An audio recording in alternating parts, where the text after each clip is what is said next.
मैं प्रभु का दास इंद्रजीत इन अंतिम दिनों में आपको परमेश्वर के वचन में से विश्वास के ऊपर कुछ बातें सिखाने के लिए प्रभु ने मेरे मन को उभारा कि विश्वास किस प्रकार परमेश्वर के ऊपर किया जाता है। जब हम इब्रानियों का पत्री उसका 11 अध्याय उसका 8 आयत को पढ़ते हैं, book of Hebrew chapter 11 verse 8 को जब हम पढ़ते हैं, वहाँ इस प्रकार लिखा हुआ है, विश्वास ही से अब्राहम जब बुलाया गया तो आज्ञा मानकर ऐसी जगह निकल गया जिसे मिरास में लेने वाला था और यह न जानता था कि मैं किधर जाता हूँ। मेरे प्रियो, मैं आपको एक बात कहने के लिए चाहता हूँ। अब्राहम परमेश्वर के पीछे जब निकला तो वो परमेश्वर को जानता नहीं था। वो एक मूर्ति पूजा परिवार में जन्म लिया हुआ इंसान था। उसका पिता जो मूर्तियों का बनाने का बिजनेस करता था, उनका धंधा था जो वो मूर्ति बनाने का था। अब्राहम ऐसे एक खानदान में पला बड़ा हुआ। जब वो परमेश्वर की आवाज को अपने जीवन में सुना तो परमेश्वर के पीछे वो निकल पड़ा। मेरे प्रियो, वो परमेश्वर के पीछे किस प्रकार निकला, हम बाइबल में पढ़ते हैं। परमेश्वर के ऊपर उसने संदेह नहीं किया, उस आवाज के ऊपर उसने शक नहीं किया। वो नहीं जानता था वो किस तरफ जा रहा है, वो क्या खाएगा, क्या पिएगा, किस प्रकार उसका जीवन निर्वाह होगा, किस प्रकार उसके बच्चे खाएंगे, माफ करना, किस प्रकार उसकी पत्नी खाएंगी, किस प्रकार वो संसार में रहेगा, कहां जाएगा। उसको बाल मानिंद नहीं इसकी जानकारी नहीं थी। फिर भी अब्राहम ने परमेश्वर के ऊपर कोई संदेह नहीं किया। संदेह हमारे विश्वास को निर्बल करता है। संदेह शैतान का एक हथियार है। संदेह शैतान की एक युक्ति है।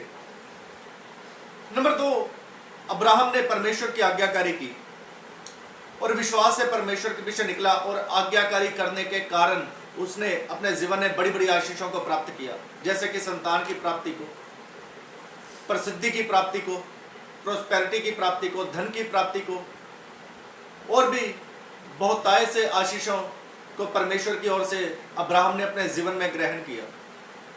सो इसी प्रकार मैं आपको इन अंतिम दिनों में कहना चाहता हूं, जबकि हमारा प्रभु यीशु मसीह बहुत जल्द इस धरती के ऊपर आने वाला है मेरे प्रियो, अपनी दुल्हन को लेने के लिए, तो हम उसकी दुल्हन बनकर अपने आप को तैयार रखें। अपने विश्वास में संदेह ना आने दे परमेश्वर के प्रति।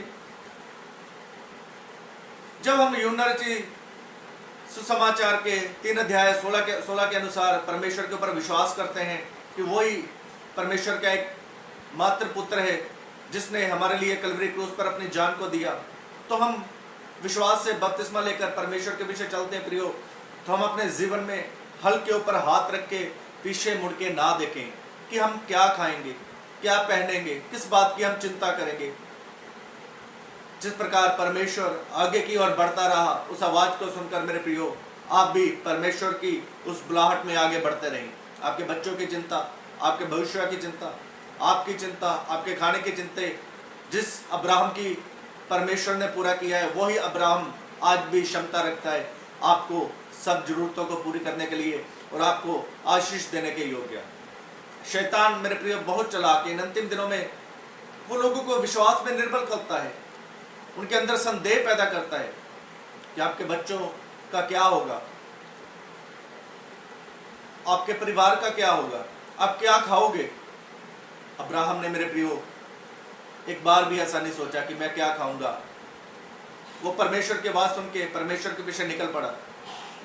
इन अंतिम दिनों में जबकि हम परमेश्वर के पीछे निकले हुए हैं, तो इस जंगल के सफर में पीछे मुड़ के ना देखें। ये ना हो इस जंगल के बीच में हम रुक जाएं और परमेश्वर हमें छोड़ दें और जिस देश की प्रतिज्ञा परमेश्वर ने हमसे की है उस देश से वंचित रह जाए मेरे प्रियो। ये शैतान की एक चालाकी है, संदेह और अनाज्ञाकारियां। सो हम परमेश्वर के वचन में से विश्वास के ऊपर जब मनन करते हैं तो अब्राहम को हम देखते हैं किस प्रकार वो विश्वास करके परमेश्वर के पीछे चला और सब प्रकार की आशीषों का पिता और मूल ठहरा। सो मेरे प्रियो, जब भी आपके मन में कभी संदेह आए तो जरूर आप अब्राहम के इस वचन को मनन करना और याद रखना किस प्रकार परमेश्वर ने अब्राहम की सहायता की। वही अब्राहम का परमेश्वर आज भी जीवित है। अब्राहम, इसहाक और याकूब का परमेश्वर वही हमारा और आपका भी परमेश्वर है। वो मेरी और आपकी भी जरूरतें पूरी करने वाला परमेश्वर है। मेरे प्रियो, मेरा परमेश्वर आपको आशीष दे। इन्हीं वचनों के द्वारा खुदा आपको ब्लेस करे, आशीष करे। Praise the Lord. जय मसीह।